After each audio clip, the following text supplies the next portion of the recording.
Hello there, and welcome to the RetroSaber Podcast, where we always take the high ground. And welcome to episode 6 of the RetroSaber Podcast. So, today I wanted to try something a little bit different. Rather than picking one big theme, one big topic, one thing to address, I decided to scour the internet for some of the hottest debates in gaming history, and specifically gaming debates that just need to die. Discussions that have been going on in some cases since the 80s and 90s, and people just seem to keep going over them, and often to very toxic extents. So I've narrowed it down to five particular gaming debates that I want to give my view on, and try and draw a line under it. It won't work. People out there will be arguing about these for many years to come, I am sure. But for me, this is my attempt to state my point, draw a line, and of course, if anyone puts their views and thoughts down below in the comment section, I may do a rebuttal down the line, or just comment below your comment. So, I'm going to try and keep each one down to about 4 or 5 minutes at a push, and go from there. So, without further ado, let's begin. And please bear in mind, these are my opinions. If you have a different opinion, it's okay. I accept that. I respect your opinion. Number 1. Are esports real sports? My issue with this is that as a question, it's kind of dumb. First of all, you can try and narrow down and quantify exactly what a sport is. Most people tend to think of things like tennis, football, rugby, things that are relatively physical. However, things such as darts would also be classed as a sport, and that's substantially less physical, but there is still a physical involvement. But if we narrow it down to moving one arm, some people would debate, well, moving your thumbs on the joypad make it a sport. But here's why I think this debate in itself is kind of pointless. The term esports identifies that it isn't one. Hear me out.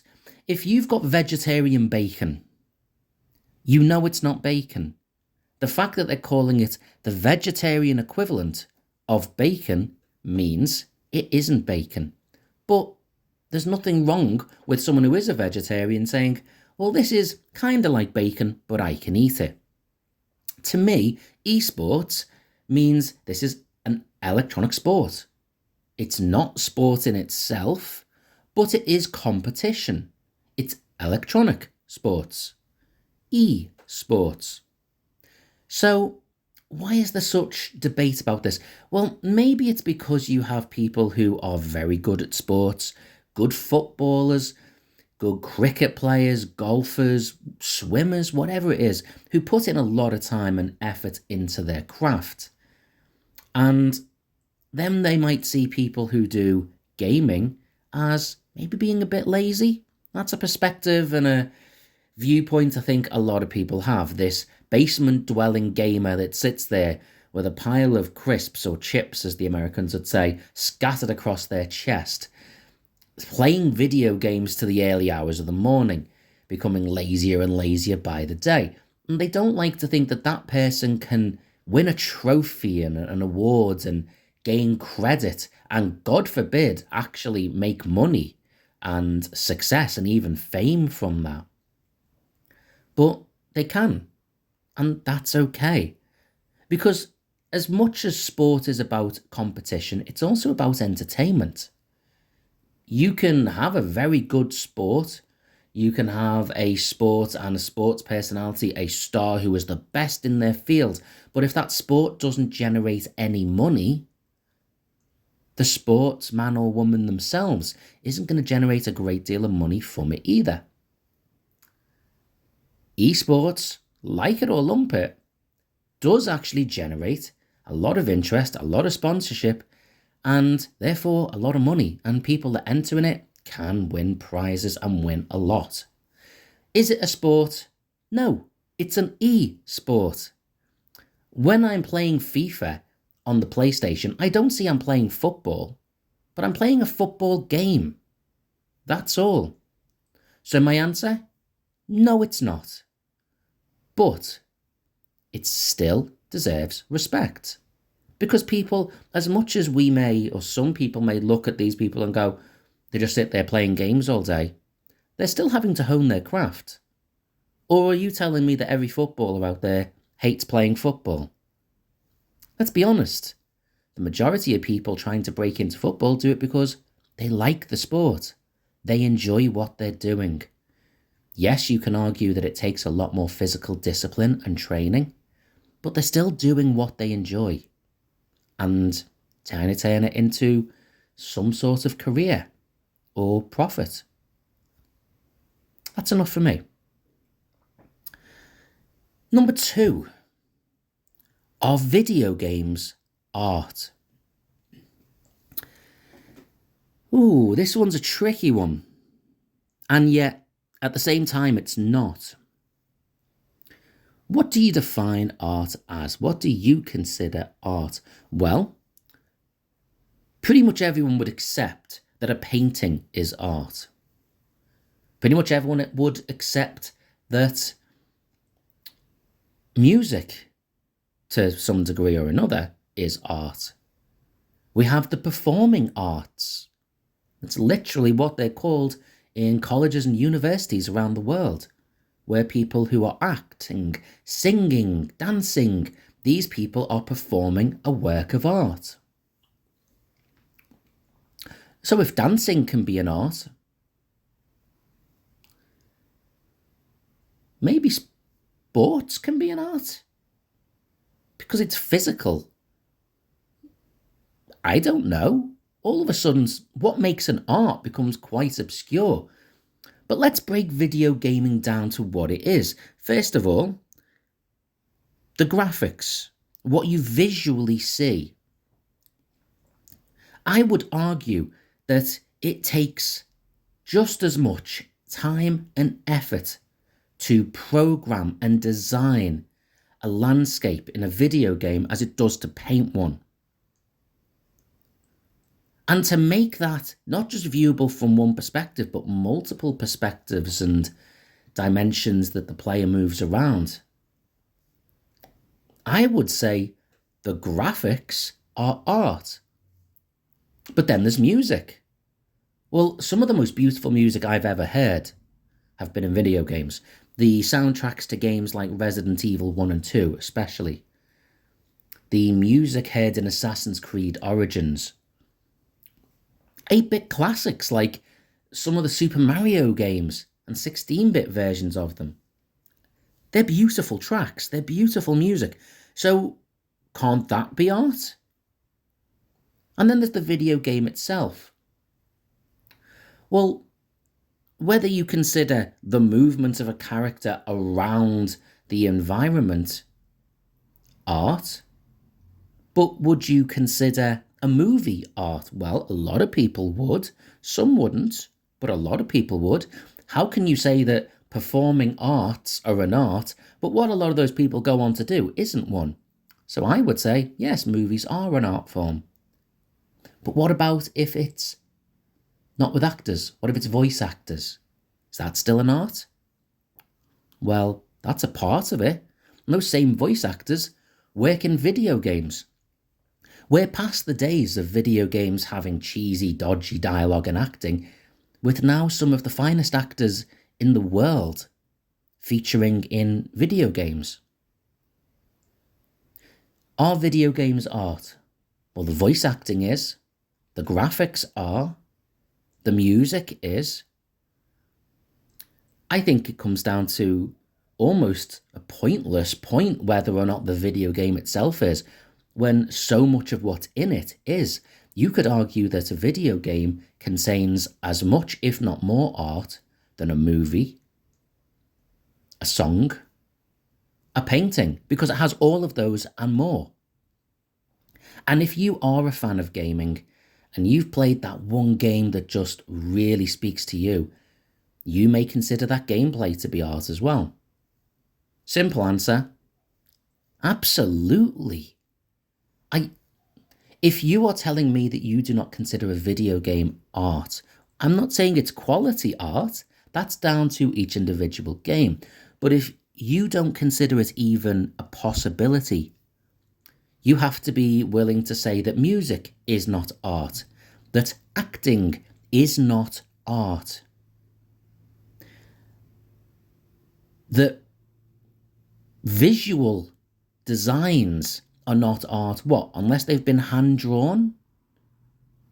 Is that the only thing that makes it art? Well, in your mind, if that's what it is, fair enough, I'll accept that. But if you ever consider a movie a piece of art, a song a piece of art, any of these things, then a video game has to be. Now, what I will say is something can be art, but rubbish art, not good art. Trust me, I've been to art galleries and seen some absolute crap stuck to the walls in an expensive frame. Especially some art galleries that are like modern art. 4 rectangles, a triangle and a circle, to me, is garbage. It's still art, whether I like it or not. Number 3. Is mobile gaming real gaming? I am genuinely rubbing my temples as I say this one. There's a couple of sides to this. Now, first of all, I despise gatekeeping. The idea that someone sat there can decide what is real gaming, what's a real horror game, what's a real action game, a real shoot 'em up. That's not real gaming. I heard it a lot about games like Animal Crossing. Why is it not real gaming? Because you don't like it and literally billions of other people do. It's a game. It's a video game on a video game console. It's real gaming.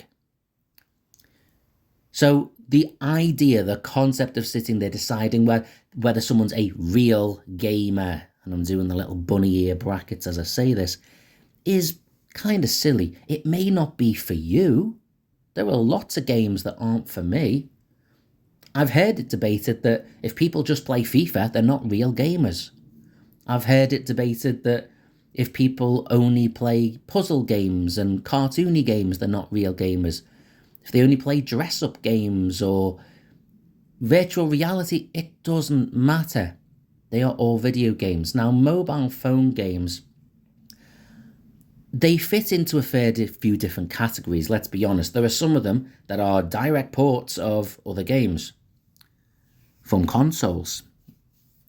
But a lot of them are there to be a way to get money. That's all they're there for. So that they can keep throwing advertisements at you. They make the game free to download, spamming you with advertisements. And they want to try and make money out of you. So, if you'll get a bit further if you buy these, you buy these, you buy these. And I detest that. But let's not lie to ourselves. Most video games now are guilty of a lot of this too. Most video games are riddled with advertisements. You think about how many video games use particular artist songs, and every time they play, it says which artist did that. You play FIFA, there is advertisement on the billboard all along the back. There is advertisement on every player's kits. And plenty of other games use advertisements as well. So, is that just the same? Granted, it's more subtle, it doesn't interfere in your play, but that's because the mobile games are saying, if you want it without the adverts, give us, £3. Meanwhile, on my PlayStation, I'm paying £60 to £70 for a video game and the adverts are still stuck in there. They just don't interfere with the play. And as for the pay to win, let's not pretend that's only on mobiles. Yes, it is more blatant and more shameless on mobiles. But it's there. A lot of people will just pay and buy specific items that will give them a boost in video games. You can pay real money to get extra in-game currency, to buy that new weapon, to be able to buy more players, to be able to X, Y, Z. Now, a lot of video games on mobile phones are trash, and they are only there as a way to get money, to do advertisement. But when so many of those things are also in our games on our consoles, especially modern gaming, not so much in retro. Not so much, because retro gaming, once you bought the game, that was it. And they didn't put as much in the way of advertising or licensing in there. That wasn't as much of a thing. Games like Subway Surfer, absolute classics. Games like Worms, going all the way back, that's as much of a retro classic as Tetris. If you want to sit there and tell me mobile gaming isn't real gaming to you, that's fine. But if Bob over there says he's a gamer and then lists a load of mobile games, maybe that's the type of game he likes. Maybe he can't afford a PlayStation 5. Maybe he's not especially coordinated and doesn't particularly manage video games on a console very well. Who in the hell are you, or am I, to sit there and say he can't call himself a gamer because he's absolutely killing it on his mobile phone, but can't, or just doesn't want to, on video games on a console? I'll tell you who, we ain't nobody for that. Is it real gaming? My answer, if the person wants it to be. Simple. Number 4, are video games too violent? Oh, I remember this one. So I started playing games in the 80s and came into my prime gaming as a kid and teenager in the 90s. And this was when, quote unquote, violent video games were just becoming a thing. It wasn't that the games were becoming more violent necessarily. It was that the graphics were getting a little bit better and they could make the violence more visual. Games like Doom and Wolfenstein, games like Mortal Kombat and plenty of others. And then as you got into the 32-bit era on the PlayStation, many other games went the same route. And it began the same way as it does with everything else. Oh, the reason people are violent is because of movies. Oh, the reason they're violent is because they listen to Marilyn Manson. That's why. Meanwhile, billions of other people that watch those things and listen to those things are doing nothing, helping out in church groups. They're not violent people. And now it became about video games. Well, this kid who was violent, we went to his house and we found video games there. And how many other people in the country had video games in their house and didn't go on some violent spree? Well, let's not ask that question because that doesn't fit our narrative, does it?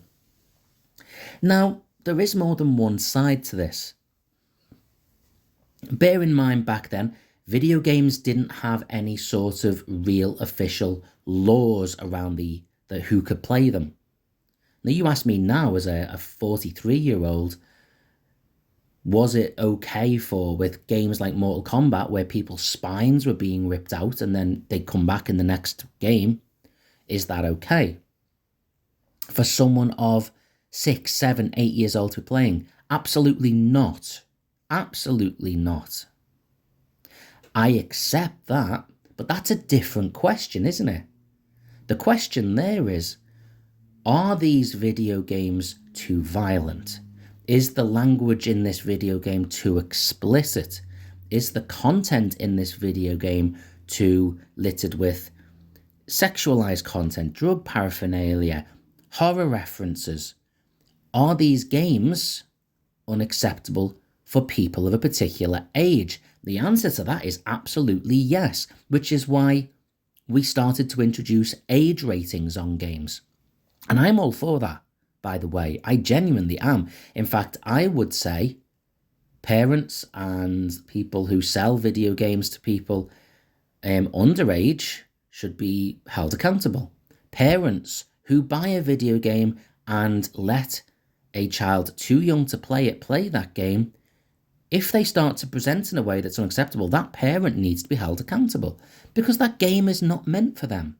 It horrifies me to think that there are kids who are 10, 11, 12 and are playing GTA. That's disgusting to me because the content in that is not designed for kids. And the violence is the least of your worries in that game, by the way. If you're a parent who thinks that game, people are iffy about it for kids because it's violent, hell no.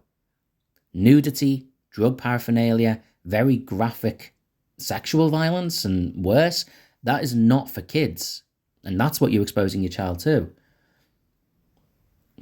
Video games aren't too violent,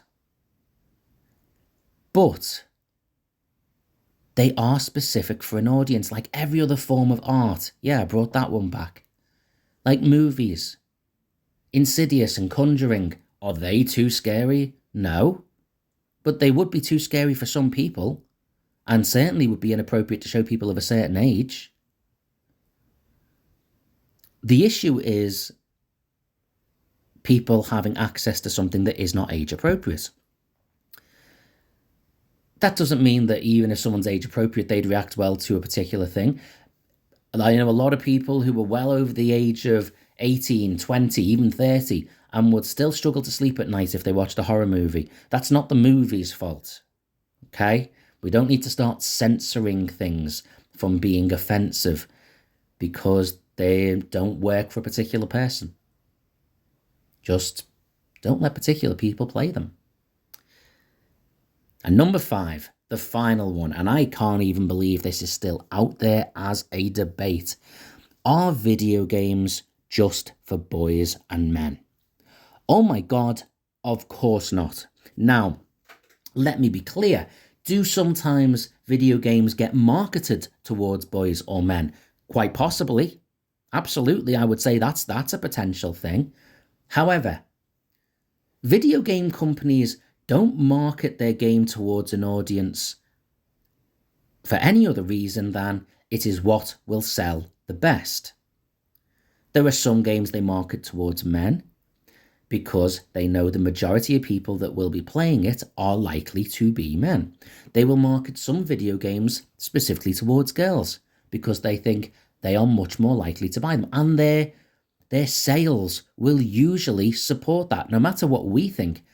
Animal Crossing, very often marketed towards girls. I'm very much a 43-year-old man who plays Animal Crossing, but I'm not going to take offence at who it's marketed towards because I still will buy the game. But aiming and marketed towards aside, video games are for everyone. I don't care what that game is. There is no problem with anyone playing any video game that is within an age rating appropriate for them. And whoever thinks this is even a thing anymore, that girls shouldn't play video games, what I certainly cannot stand is when you see these clips of online gamers being toxic or abusive towards girls for gaming. What an absolute moron you are. If you've ever sat there and made comments that a girl shouldn't be gaming, and I'm not even going to say anything that these types of people say they should be doing, trust me, when you start dating, and if that ever happens, and I would not be surprised if it doesn't, you would absolutely kill for a girlfriend who will play video games with you. That would be the dream. So to sit there and say, what are you doing? Shut the hell up. Video games are for everyone. Granted, I accept it. You probably feel a bit embarrassed because she's going to come on and whoop your ass at a game. Don't be. There's no reason to be embarrassed. She's a gamer, you're a gamer. There are going to be gamers better than you. There are going to be gamers who aren't as good as you. Nothing wrong with that. But video games are for everyone. Men and women. Boys and girls. And anyone who identifies otherwise in between, them too. I don't care. And neither should you. Why would it matter to you who plays video games? Everyone can be a gamer if they want to. Hell, when I got my first consoles, the Nintendo Game Boy, the original one, and the Super Nintendo, anytime I wasn't playing it, my mum was playing on it. My mum used to sit there like a demon on Tetris. My mum used to sit there playing an Asterix game on the Super Nintendo. Sometimes I could barely get a go on it because she wouldn't let me on until she finished her game. Well, she was female, And back in the 90s, she was video gaming just as much as I was. Sometimes we'd even play together. The amount of time we spent playing Super Mario Bros. 3 together was fantastic, and I loved it because I was getting quality time playing video games and quality time with my mum, time that I will always remember. These topics are just the tip of an iceberg. There are so many topics out there, heated discussions that people get so negative and toxic about. Video gaming is for fun. It's for fun on our own. It's for fun with friends. And don't get me wrong, I know we all love a good debate. And that's okay too. Sit there with your friends or even talk to people online and debate your points. But let them have their perspective without getting toxic. Let them have their opinion and their viewpoint. And listen to it. You might even find that they have some perspectives that you go, ooh, I still don't agree fully, but I get what you mean there. It's part of the experience. It always has been. But let's try and keep toxicity and negativity out of these debates, please. Because there's just no place for it and there's no need for it. And every minute you are spending bickering and arguing with someone about what is or isn't a gamer, what is or isn't art, what is or isn't, is time you could be spent playing video games, either together with them, alone on your own, or just with your friends and family. Trust me, whatever age you're at, years from now, there will be moments of gaming that you will look back on and cherish. Remember, I did one of these podcasts a little while ago with Razza is Retro, and he spoke about how many of his gaming memories are treasured memories of his brother. I myself have already mentioned memories of playing with my mum on video games, and I game multiple times a week with my nephew, the esteemed Gaming Lord 04. Those are memories I'll treasure.